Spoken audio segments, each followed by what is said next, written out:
बाप की चाहना क्या है? श्रेष्ठ स्थिति। और सबसे श्रेष्ठ स्थिति कौन सी है? संपूर्ण पवित्रता। किसने कितने भाषण दिए हैं और किसने क्लास सुने हैं और कितने सेवाएं की है और कितना ज्ञान है और कितना योग है, कितना अमृत वेला मिस नहीं किया है, कितनी मुरलियाँ लिखी है, कितने कोर्स कराए हैं और कितने सेंटर्स खोले हैं, इस पर निर्भर नहीं है कि यहाँ सबसे आगे कौन है। सबसे आगे वो है जिसकी पवित्रता सबसे आगे है और जिसकी स्थिति सबसे आगे है।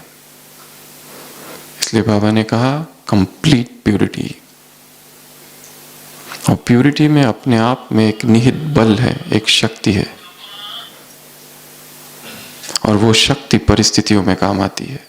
और जिसकी पवित्रता टूटती रहती है, खंडित होती रहती है, जब परिस्थितियां आएगी, ज्ञान तो होगा, ये भी पता है क्या करना चाहिए, परंतु एक सूक्ष्म शक्ति जो है उसका अभाव रहेगा, क्योंकि पवित्रता टूटी थी। अखंड पवित्रता। और पवित्रता की क्या परिभाषा बताई? जरा भी व्यर्थ नहीं, अपवित्रता का नाम निशान नहीं। व्यर्थ से मुक्त हो जाना अपवित्रता। व्यर्थ को कौन जन्म देता है? क्या कहा मुरली में? दो चीजें, अपमान और अभिमान। मेरा निर्णय यथार्थ है, मेरा संकल्प यथार्थ है, मैं ही कर सकता हूं। एक तो अभिमान, जो जितना ज्यादा सेंसिटिव होता है वो उतना अपमान फील करता है। थोड़ा सा किसी ने बोल दिया तो हर्ट हो जाती है आत्मा, और जब हर्ट हो जाती है कुछ भी नहीं कर पाती, कोई भी पुरुषार्थ नहीं कर पाती, रोने लगती है।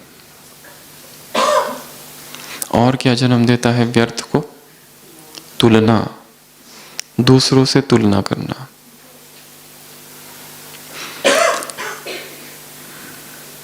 ऐसा कहा गया है कि जब भी लोग सोशल मीडिया पर जाते हैं और अपने अपडेट्स चेक करते हैं, दुखी होकर लौटते हैं। कम से कम 72% लोग, ऐसा आंकड़े हैं, क्योंकि उसमें देखते अच्छा इतने कम लाइक्स, अच्छा इसमें ऐसा, उसमें वैसा।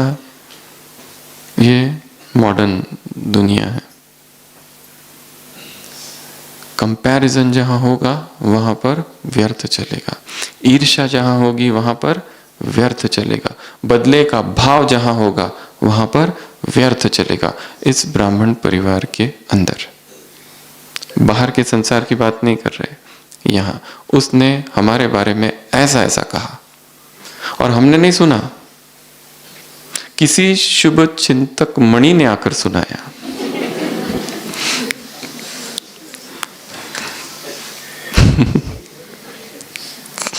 बाबा ने कहा ना प्रकाश फैलाओ, तो प्रकाश फैलाते फैलाते पहुंच गया वो। यही तो चिंता है, कहाँ फैलाऊं अपना प्रकाश, क्योंकि जो न्यूज है हमारे पास, इतनी इंटरेस्टिंग न्यूज है, इतनी अच्छी न्यूज है, और जिसके बारे में वो कही गई है, सबसे ज्यादा प्रकाश तो उसी के इर्द गिर्द फैलाना है। तुमने सुना, तुम्हारे बारे में वो ऐसा कह रहा था, बस काम पूरा हुआ। अब तुम देख लो क्या करना है।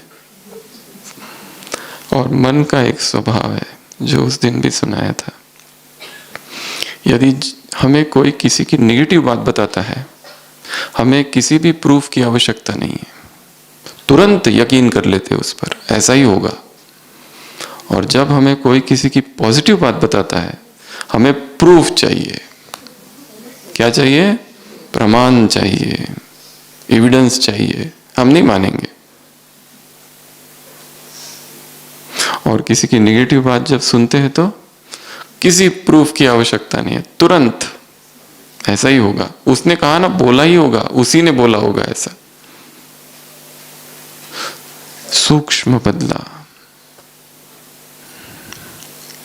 बाबा ने तो आज क्या कहा, दूसरों को भी आगे बढ़ाओ। 4 बातें बताई ना स्व के प्रोग्राम की, सभी के प्रति शुभ भावनाएं, दूसरों को आगे बढ़ाने की भावना, और यदि मन में किसी एक आत्मा के प्रति भी बदले की भावना है तो हम शुभ चिंतक मणि नहीं है।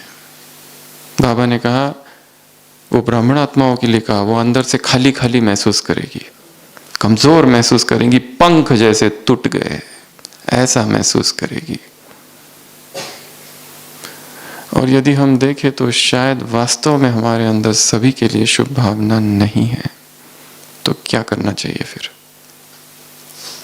एक एक आत्मा को गिन गिन के अपने चुन चुन के आंखों के सामने लाना है।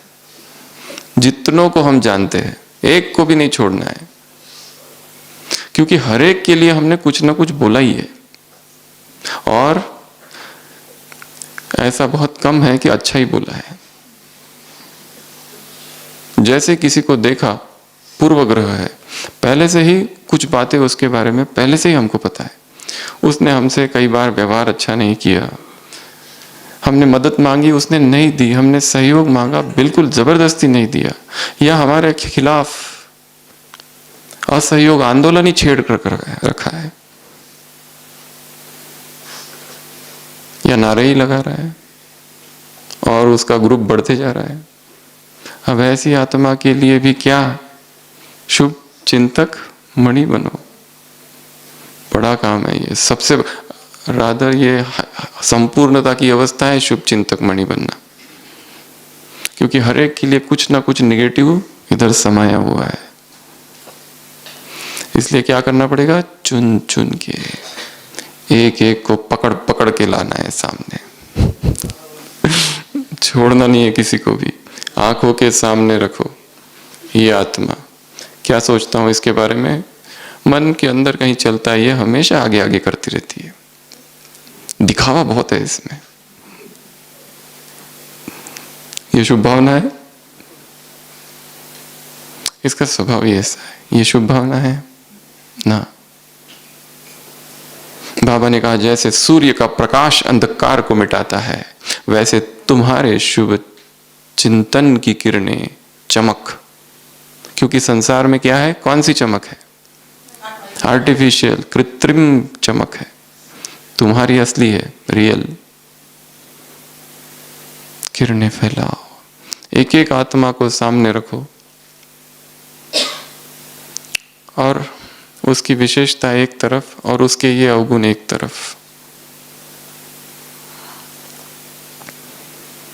अवगुणों की भेंट में गुण बहुत है उसमें, पर हम नहीं देख पा रहे, क्योंकि सारा फोकस कहाँ है?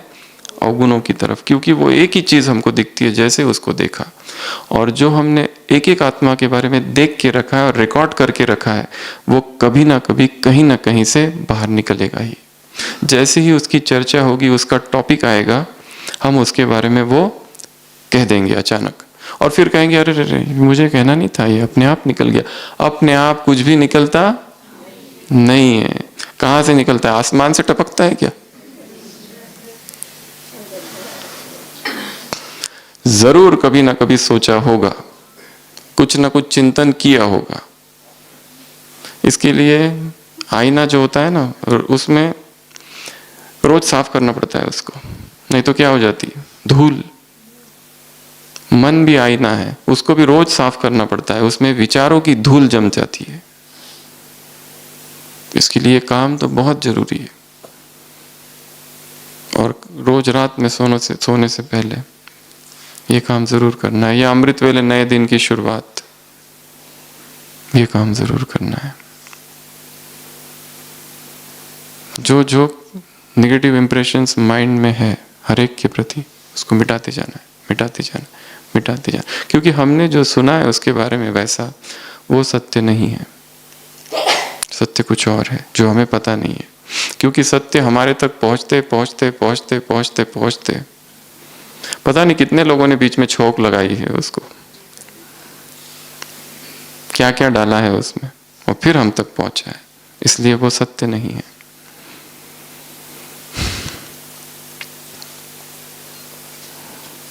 व्यर्थ और कहाँ से जन्म लेता है। एक बताया अभिमान, अपमान, ईर्ष्या, तुलना, घृणा, नफरत, बदला और सेंसिटिव नेचर, जो जितना फीलिंग देवी रहता है वो उतने उसमें व्यर्थ चलते हैं। क्या, क्यों, कैसे, उसने हमसे ऐसा क्यों कहा, अपमान हुआ, व्यर्थ चलने लगा। जिसे जितनी मान की कामना, उसे उतनी ही अपमान की भावना होगी, फीलिंग आएगी, उसी अनुपात में, उसी प्रोपोर्शन में। और क्या कारण है व्यर्थ के? राग, किसी चीज में आसक्ति, अपेक्षाएं, इच्छाएं।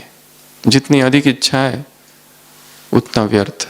जितनी अधिक अपेक्षाएं दूसरों से, दूसरे मेरे लिए ये करे, इच्छा व्यर्थ चलेगा। और क्या बताए? असफलता, व्यर्थ, स्वीकार कर लेना है। असफलता आई, उस असफलता से स्वीकार करना है। मौसम में परिवर्तन, उससे भी सीखना है, हर चीज से सीखते जाना है, सुबह से रात तक। यही एक काम है। जो कुछ हो रहा है, जैसा हो रहा है, उसे वैसा ही स्वीकार करना।